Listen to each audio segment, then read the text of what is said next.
بسم اللہ الرحمن الرحیم۔ اچھا، دیکھنے میں آیا ہے کہ معاشرے کے اندر لوگ اپنے دینی مسائل کے لیے مختلف عالموں سے رجوع کرتے ہیں اور استفادے کے بعد وہ اپنے معاملات کو ٹھیک بھی کرتے ہیں، حلال و حرام کے متعلق پوچھتے ہیں اور آہستہ آہستہ وہ دین کے قریب آنا شروع ہو جاتے ہیں۔ اب ایک بندہ اٹھتا ہے، ایک فکر ایسی اٹھتی ہے، وہ یہ کہتی ہے کہ جس کو تم بڑا عالم سمجھتے ہو یہ تو طاغوت ہے اور تم طاغوت پرست ہو، تمہیں ان کا کفر کرنا ہے۔ تو وہ بندہ پریشان ہو جاتا ہے، عامت الناس پریشان ہے کہ ہم کدھر جائیں۔ تو سوال یہ ہے کہ کیا اس کو سمجھانے کا یہ طریقہ، یہ اپروچ درست ہے؟ دیکھیں، ایک طریقہ کار وہ ہوتا ہے جس کو رسولوں نے اڈاپٹ کیا، جو کہ اللہ کے حکم سے تھا، اور قیامت تک کے لیے وہی رہنما طریقہ کار ہے۔ یہ طریقہ کار جو ہے یہ قرآن کا بھی نہیں ہے، نہ رسولوں کا طریقہ کار رہا ہے، بلکہ آپ قرآن کا مطالعہ کریں تو پتہ چلے گا کہ قرآن بھی اپنے پڑھنے والے کو تدبر و تفکر کی دعوت دیتا ہے۔ اچھا، اب رسول جب موجود ہوتا ہے تو وہ تو اس زمین کے اوپر اللہ تعالیٰ کی طرف سے اللہ کی حجت ہوتا ہے، وہ اللہ کا سفیر ہوتا ہے، وہ جو کچھ بیان کر رہا ہوتا ہے وہ وہی بیان کر رہا ہوتا ہے جس کا اس کو القاء کیا جا رہا ہوتا ہے، جو وہی کیا جا رہا ہوتا ہے، اور اس کا فیصلہ اللہ کا فیصلہ ہوتا ہے۔ اور اللہ ہی کی طرف سے جب بتا دیا جاتا ہے کہ یہ فلاں کافر ہو چکا ہے تو اس کو کافر کہا جائے تو اس وقت کہہ بھی دیتا ہے۔ اگر اللہ کی طرف سے یہ حکم نہیں آتا تو وہ اپنی قوم کو بھی یا قوم کہہ کے پکارتا ہے، وہ ان کو بھائی کہہ کے پکارتا ہے، وہ یا ایھا الناس کہہ کے پکارتا ہے، وہ یا معاشر القریش کہہ کے پکارتا ہے، وہ یا معاشر الانصار کہہ کے پکارتا ہے۔ تو یہ انداز ہمیں انبیاء کا ملتا ہے، رسولوں کا ملتا ہے، یہی انداز ہمیں صحابہ کرام کا بھی ملتا ہے۔ اچھا، آج جو صورتحال ہے وہاں تو رسول آتا ہے، قوم دو حصوں میں تقسیم ہو جاتی ہے، فَإِذَا هُمْ فَرِيقَانِ يَخْتَصِمُونَ، قوم دو حصوں میں تقسیم ہو کے باہم متخاصم ہو جاتی ہے، جھگڑ پڑتی ہے، ایک رسول کے ماننے والے ہوتے ہیں، ایک رسول کے دشمن ہو جاتے ہیں۔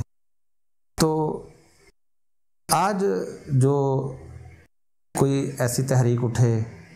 کوئی شخص اٹھے، کوئی گروہ اٹھے جو کہے کہ میں دین کا کام کرنا چاہتا ہوں، میں اس بھولی بھٹکی انسانیت کو دوبارہ صراط مستقیم کی طرف دعوت دینا چاہتا ہوں، ان کی دعوت کے لیے، ان کی تربیت کے لیے میں کچھ سرگرمی دکھانا چاہتا ہوں،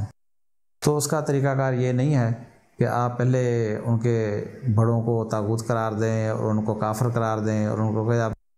زیرو سے دوبارہ آپ مسلمان ہو جاؤ۔ یہ طریقہ کار نہیں ہے، بلکہ یہ طریقہ آپ کو نظر آئے گا کہ اہل کتاب جو کہ رسول اللہ صلی اللہ علیہ وسلم کے براہ راست مخاطب تھے،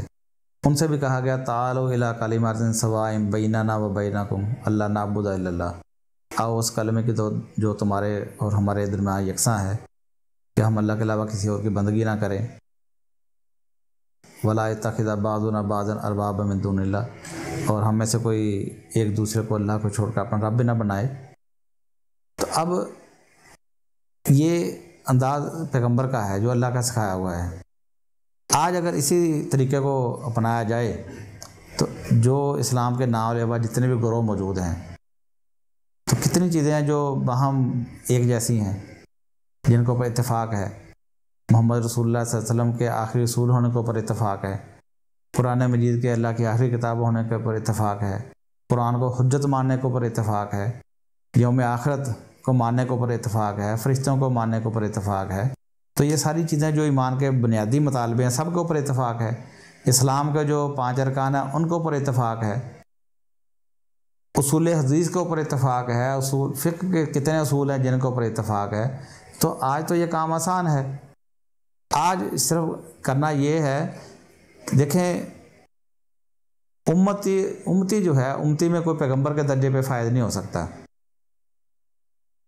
اگر آپ دیکھیں طاغوت اس وقت وہ لوگ قرار پائے تھے کہ وہ رسول کے مد مقابل آ گئے تھے، رسول کے ساتھ دشمنی کی تھی۔ آج ایسا نہیں ہو سکتا کہ آپ نے اگر ایک تحریک اٹھائی ہے تو جو کوئی کسی بھی وجہ سے آپ کی تحریک کی مخالفت کرے تو آپ کہیں جی یہ سارے طاغوت ہو چکے ہیں۔ کیا آپ اللہ کے رسول بن کر آئے ہیں؟ کیا آپ نبی کی حیثیت سے مبعوث ہوئے ہیں کہ اگر آپ کی دعوت کے ساتھ، آپ کے کسی موقف کے ساتھ کوئی مخالفت کرے آپ اس کو طاغوت قرار دے دیں؟ نہیں، اس کی اصل وجہ یہ ہے کہ آپ نے جب ان کو اور ان کے بڑوں کو طاغوت قرار دیا، کافر قرار دیا، اسلام کے دشمن قرار دیا، یعنی ان کو اسلام کو دشمن قرار دیا جن کی زندگیاں جو ہیں وہ اسلام کے لیے وقف تھیں، جنہوں نے اپنی حد الوسع ان کی جسمانی، ذہنی، علمی جو بھی صلاحیت تھی اس کے مطابق انہوں نے دین کی خدمت کی، جتنا وہ سمجھتے تھے اس کے مطابق وہ کر گئے۔ انسان تھے، غلطیوں سے مبرہ نہیں تھے، معصوم عن الخطا نہیں تھے، وہ جو کرنا تھا وہ کر گئے۔ آپ اگر ان سے زیادہ جان گئے ہیں تو آپ کو اتنا کرنا تھا کہ بھی یہ سارا کام ان کا ٹھیک ہے لیکن یہ اس کی غلطی ہے اور اس اصول کے مطابق، اس دلیل کے مطابق یہ غلطی ہے، آپ اس کو سدھار لیں۔ آج کوئی مسلک آپ کو ایسا نظر نہیں آئے گا، کوئی بھی، یعنی فی زمانہ، جو اپنے اکابرین کی بات کو 100% ماننے کا دعویٰ کرتا ہو۔ یعنی اسی مسلک کے بعد کے علماء جو ہیں اپنے اکابرین کے ساتھ علمی اختلاف کرتے آپ کو نظر آتے ہیں۔ وہ کہتے ہیں ٹھیک ہے انہوں نے لکھ دیا لیکن ہم ان کا احترام کرتے ہیں، لیکن یہ چیز ان کی غلط ہے۔ اور اسی وجہ سے یہ اصول آج یہ جملہ آپ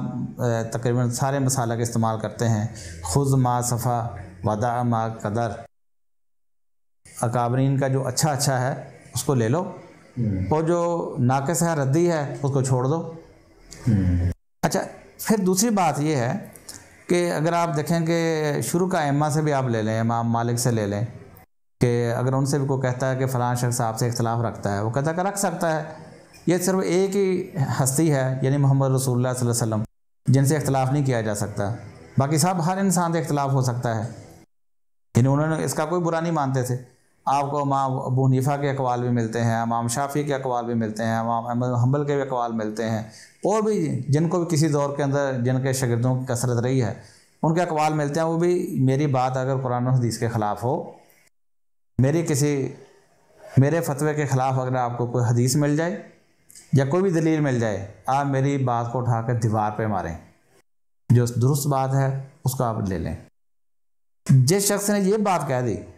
کہ میری غلط بات کو آپ دیوار پہ ماریں اور جو درست بات ہے اس کو آپ لے لیں، آج اس سے کچھ بھی اگر ثابت ہو جاتا ہے تو آپ اس کو کس طرح طاغوت قرار دے دیں گے؟ جو اپنے سے خطا کے چانس کو مان رہا ہے، جو اپنے سے غلطی کے امکان کو مان رہا ہے، جو اپنے بعد والوں کو لکھ کر وصیت کر کے جا رہا ہے کہ میری بات اگر آپ کو غلط مل جائے یا اس کے خلاف آپ کو صحیح حدیث مل جائے، کوئی دلیل مل جائے، آپ اس کو لے لیں، میری غلط بات کو اٹھا کے پھینک دیں۔ اس کو تو امکان تھا کہ غلطی ہو سکتی ہے، دلیل کو سمجھنے میں غلطی ہو سکتی ہے، دلیل کے اطلاق میں غلطی لگ سکتی ہے، نص کی اپروچ میں غلطی لگ سکتی ہے، اس میں کمی رہ سکتی ہے۔ وہ انسانی حدود کو جانتے تھے اور یہ اس طرح ہوتا آیا ہے۔ امام مالک سے بہت ساری چیزوں میں امام ابو حنیفہ نے اختلاف کیا ہے، امام ابو حنیفہ سے امام شافعی نے اختلاف کیا ہے، امام شافعی سے امام حنبل نے، یہ سارے ایک دوسرے کے چین وائز شاگردی بنتے ہیں، اور امام ابو حنیفہ کے اپنے شاگردوں نے ان سے بہت ساری چیزوں میں اختلاف کیا ہے۔ تو جب کوئی اپنی حدود کو جانتے ہوئے یہ بیان کر دے کہ مجھ سے غلطی ہو سکتی ہے تو آپ کس طرح اس کو طاغوت قرار دیں گے؟ اور اس کے مد مقابل کوئی ایسا شخص آ جائے جو کہے جی مجھ سے غلطی کا صدور ہو ہی نہیں سکتا۔ خطرناک صورتحال تو یہ ہے کہ جب آپ کسی شخص کو، کسی بھی امیر کو، کسی لیڈر کو اس مقام پہ پہنچا دیں کہ اس سے غلطی کا صدور نہیں ہو سکتا، یہ سب سے خطرناک اپروچ ہے۔ اگر ان کے ماننے والوں نے، جو پہلے ائمہ گزر گئے ہیں، ان کے ماننے والوں نے بھی یہ ذہن میں بات رکھ لی کہ جی ان سے بھی غلطی نہیں ہو سکتی، غلطی ہوئی بھی تو ہم اسی کی پردہ پوشی کریں گے، ہم اسی کی تعویلیں کریں گے، اسی کو ہر صورت بالادست رکھیں گے، یہ اپروچ بھی غلط ہے۔ آج اگر کوئی یہ کام کرتا ہے یہ بھی غلط ہے۔ تو غلطی کا صدور ممکن ہے، تو اس کا طریقہ کار یہ نہیں ہے کہ آپ